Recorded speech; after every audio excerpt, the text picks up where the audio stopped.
విధంగా సాధన చేసుకున్నట్టు ఉండాలి కదా. ప్రజెంట్ కొత్త కంపెనీ అనుకోవాలి. కొంచెం ఓపెనింగ్ ఉంది, సామాన్య పని ఉంది.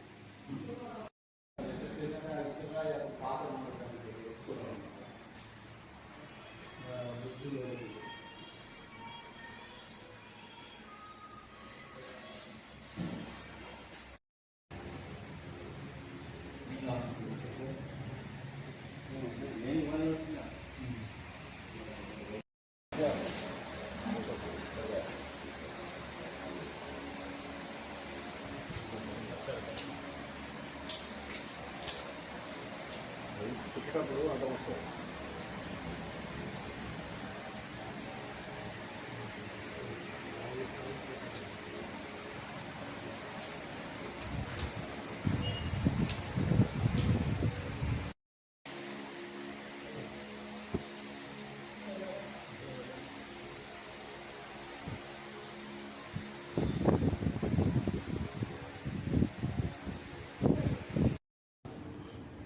జనగామ జిల్లా పెంబర్తి గ్రామం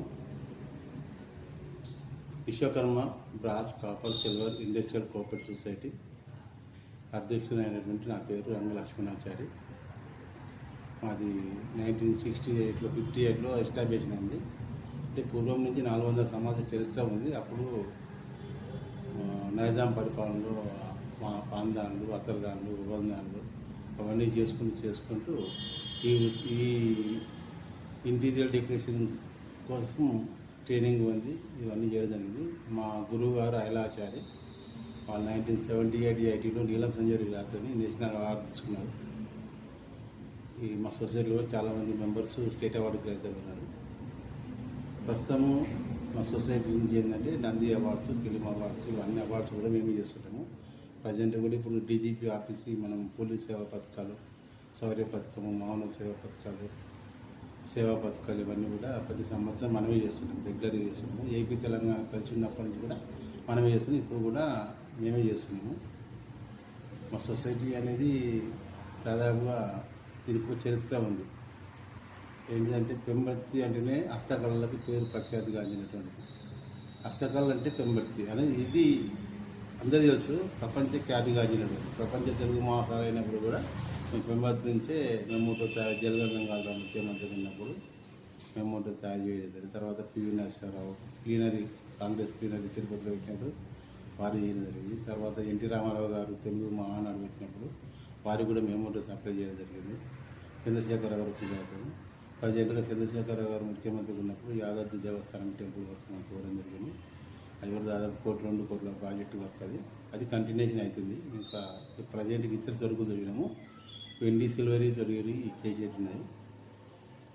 మాకు బాగానే ఉంది. కానీ మాది ఏంటంటే 50 సంవత్సరాలకు పెన్షన్ ఇవ్వాలనేది ఒకటి. ఎందుకు 50 సంవత్సరాలు అంటే అందరూ అంటే పొద్దున లేస్తే కొద్దిగా వరకు చేసే పనిలో నైపుణ్యత చెందిన వాళ్ళే చేస్తారు కాబట్టి ఆ వృత్తిలో పోతే నేను కళ్ళకు కొంచెం ఎఫెక్ట్ పడుతుంది, దృష్టి లోపం అవుతుంది. దానివల్ల ఒక 50 సంవత్సరాల తర్వాత వాళ్ళు పని చేయలేకపోతారు కాబట్టి వాళ్ళు పెన్షన్ ఒక 5,000 రూపాయలు ఇవ్వాలని, అట్లాగే కొంతమంది మా దాంట్లో కళాకారులు కొందరు ఇల్లు లేవు, వాళ్ళకి ఇల్లు ఇవ్వాలని, అట్లాగే ఇప్పుడు జీవిత బీమా కల్పించాలని, అలాగే హాస్పిటల్ నిమిత్తం ఎందుకంటే పొద్దున్న మాకు యాసిడ్ అని నైట్రిక్ యాసిడ్ మళ్ళీ సల్ఫ్యూరిక్ యాసిడ్ ఇవన్నీ వాడడం వల్ల లోపల కొన్ని ఊపిరితిత్తులు కొన్ని ఖరాబ్ అయ్యే సూచనలు ఉంటాయి. కాబట్టి వైద్య నిమిత్తం వాళ్ళకు ఉచితంగా వైద్య నిమిత్తం సేవ అందించాలని, అలాగే గవర్నమెంట్ నుంచి అయితే ఇప్పటి వరకు మాకు సబ్సిడీ రూపంగా వచ్చింది ఏమీ లేదు. కాబట్టి మాది ఒక ఇండస్ట్రియల్ కోఆపరేటివ్ సొసైటీ పేరు ప్రపంచ ఖ్యాతిగాంచింది. కాబట్టి ఇప్పటికైనా గవర్నమెంట్ గుర్తించి మాకు ఏదైనా సహాయ సహకారాలు అందించాలని వారికి మనవి చేసుకుంటున్నాము. ఇకపోతే ఏంటంటే మా సొసైటీలో దాదాపు 45 మంది సభ్యులు ఉన్నారు. ఈ 45 మంది ఈ సొసైటీ సభ్యులు వారు కాకుండా ఇంకొక 100 మంది ఇంటి దగ్గర వర్క్ చేస్తారు. అంటే ఈ 45 మందికి చేదురు వాదురు వాళ్ళు లేకపోతే 45 మంది వర్క్ చేయలేదు. కాబట్టి టోటల్గా 150 మంది వర్కర్స్ ఉన్నారు. ఈ 150 మంది వర్కర్ చేస్తారు. కాబట్టి ఏదైనా ప్రభుత్వం దృష్టిలో పెట్టుకొని వీళ్ళకి ఏదైనా చేతనియాలి, సబ్సిడీ రూపంగా ఇవ్వాలని చెప్పి నా యొక్క మనవి.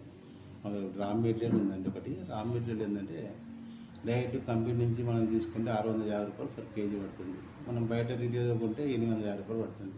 అంటే 200 రూపాయలు పర్ కేజీ మీద. అట్లా గవర్నమెంట్ వారు మా కనుక రా మెటీరియల్ సప్లై చేస్తే కేజీకి 200 అంటే సుమారు మేము నెలకు ఒక 500 కేజీలు వాడతాం. అంటే అప్పుడు ఒక 10,000 రూపాయలు గిట్టుబాటు అవుతుంది. అట్లా ఆర్డర్ పైన కూడా చేస్తుంటాం అన్నమాట. అట్లా దాని ప్రకారంగా గవర్నమెంట్ వారు ఏదైనా మా గురించి ఆలోచించి మంచి మనసుని ఆదరించి ఏదైనా సబ్సిడీ ఇస్తే బాగుంటుందని కావచ్చు.